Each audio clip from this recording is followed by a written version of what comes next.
Tubuhku tiba-tiba langsung merinding, angin malam tiba-tiba berhembus ke dalam warung. Hawa dingin yang tidak biasa, yang membuatku bergidik merinding. Hawa yang tadinya tenang dan hanya terdengar suara binatang malam berubah menjadi hawa yang mencekam. Suara tersebut semakin mendekat dan menjadi jelas dan mengusik keheningan di malam itu. Malam yang tadinya hening dalam sekejap berubah menjadi malam yang menyeramkan.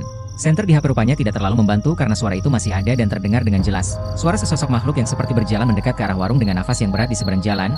Duh, mana ya lilinya kok gak ada? Pikirku dalam keadaan panik pada malam itu. Seret, seret, heh. Suara tersebut semakin mendekat dan menjadi jelas dan mengusik keheningan di malam itu. Malam yang tadinya hening berubah menjadi malam yang menyeramkan. Senter di HP rupanya tidak terlalu membantu karena suara itu masih ada. Suara sesosok makhluk yang seperti berjalan mendekat ke arah warung dengan nafas yang berat di seberang jalan. Aku mencoba memberanikan diri menyenter asal suara tersebut. Senter dari HP rupanya tidak sampai ke seberang jalan, tetapi samar-samar kulihat beberapa tanaman di kebun bergerak. Seperti ada seseorang yang mencoba melewatinya. Terlihat dari suara dedaunan yang jatuh dan suara ranting pohon yang patah. Kresek, kresek. Suara itu masih mengganggu. Konsentrasiku tiba-tiba pecah karena suara menyeramkan itu terus-terusan ada. Dia seperti terus berjalan mendekat ke arah warung. Namun akhirnya aku mencoba berpikir jernih, mencoba menghiraukan suara yang menyeramkan.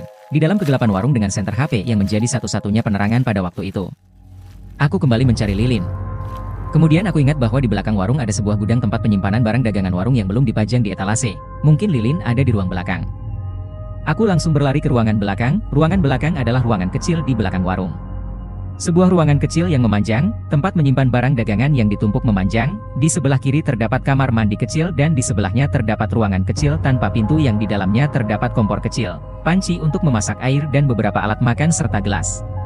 Biasanya tempat itu dipakai untuk memasak air ketika ada yang pesan kopi dan mie rebus. Kulihat stok dagangan di ruangan belakang menumpuk dan rapi diurutkan sesuai jenisnya. Ada tumpukan mie rebus, tumpukan rokok, dan ada juga beberapa tumpukan barang-barang lainnya. Karena kampung sepuh ini adalah kampung kecil, jadi biasanya ibu jarang untuk berbelanja.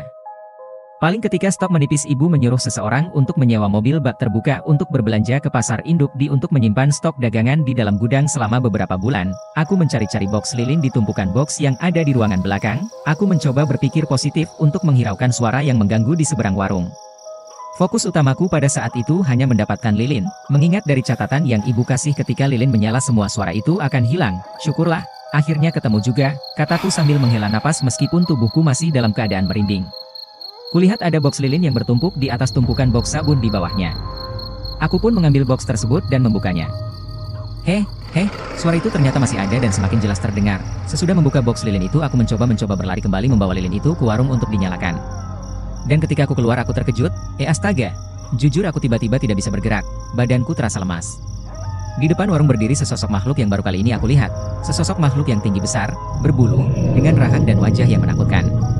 Rambutnya panjang dan sebagian menutupi wajahnya. Dengan badan yang penuh bulu lebat dari atas ke bawah. Kemudian, di tangannya itu seperti menyeret sesuatu yang dibungkus dengan kain kafan putih yang sudah kotor. Kain kafan yang biasa digunakan orang-orang untuk membungkus jenazah sebelum dikuburkan. Kulihat bungkusan kain kafan yang dibawa makhluk itu menggeliat-menggeliat seperti hidup, seperti berusaha melepaskan diri dari genggaman makhluk itu.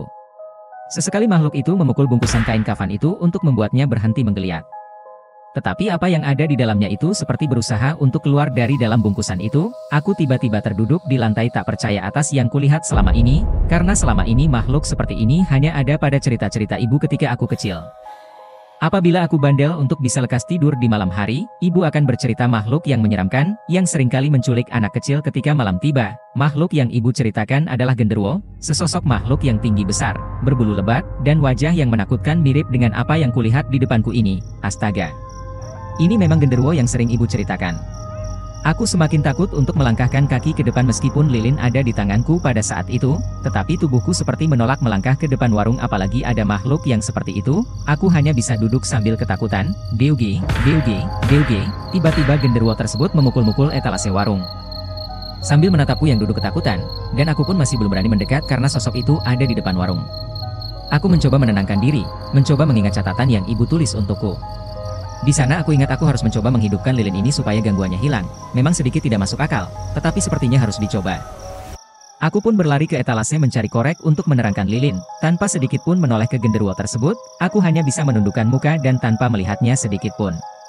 Setelah aku dapat korek di etalase, aku berlari kembali ke ruang belakang. Nafasku tiba-tiba berat. Aku duduk kembali menyender di box dagangan warung. Tanganku masih belum berhenti bergetar. lilin yang aku pegang ini harus segera aku nyalakan seperti di catatan yang ibu berikan. Ketika lampu padam, lilin harus segera dinyalakan sebagai pengganti cahaya listrik, dan aku yakin ketika lilin menyala makhluk itu akan hilang. Trak, trak, brrrrr. Akhirnya api di lilin sudah menyala, dengan terangnya lilin tersebut semoga dapat mengusir kegelapan di malam itu.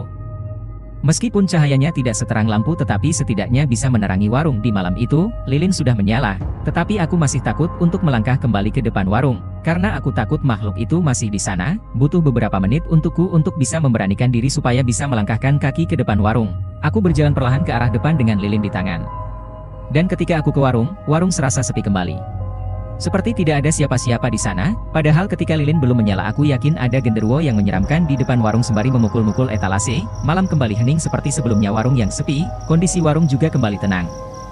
Hanya sebatang lilin yang menyinari warung malam itu tetapi tidak tampak seperti habis diteror oleh genderuwo yang tadi muncul.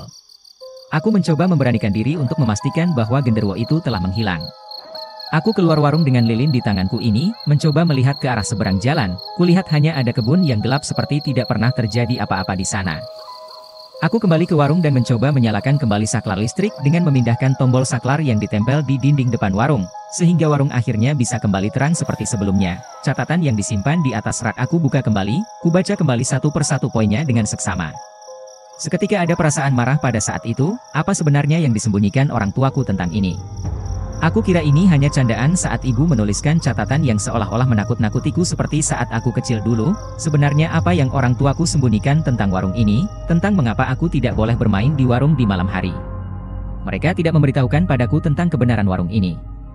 Sepertinya semuanya itu saling berkaitan, apalagi dengan catatan yang dituliskan oleh ibu padaku. Banyak pertanyaan yang muncul akan kejadian malam ini dan satu-satunya jawaban atas pertanyaan ini adalah aku harus menanyakan langsung kepada ibuku. Aku harus meminta penjelasan ibu, karena ini terlalu aneh untukku. Aku melihat jam dinding di malam itu yang masih menunjukkan pukul 12.30 malam. Tetapi karena terlalu banyak pertanyaan yang muncul setelah kejadian tadi aku pun bergegas keluar warung untuk pulang ke rumah. Aku meninggalkan warung di malam itu, melangkahkan kaki keluar warung dan pulang ke rumah. Aku harus secepatnya bertemu ibu untuk menceritakan tentang kejadian tadi dan menanyakan tentang apa sebenarnya yang terjadi tentang warung ini. Karena aku yakin pasti ada sesuatu yang disembunyikan oleh orang tuaku tentang warung yang tidak pernah ditutup ini. Aku melangkah ke arah jalan berbelok ke arah rumah dan meninggalkan warung dalam keadaan kosong, tidak ada seorang pun yang jaga. Namun apa yang kulihat pada malam itu sungguh berbeda, sepertinya ini bukan kampung yang aku kenal.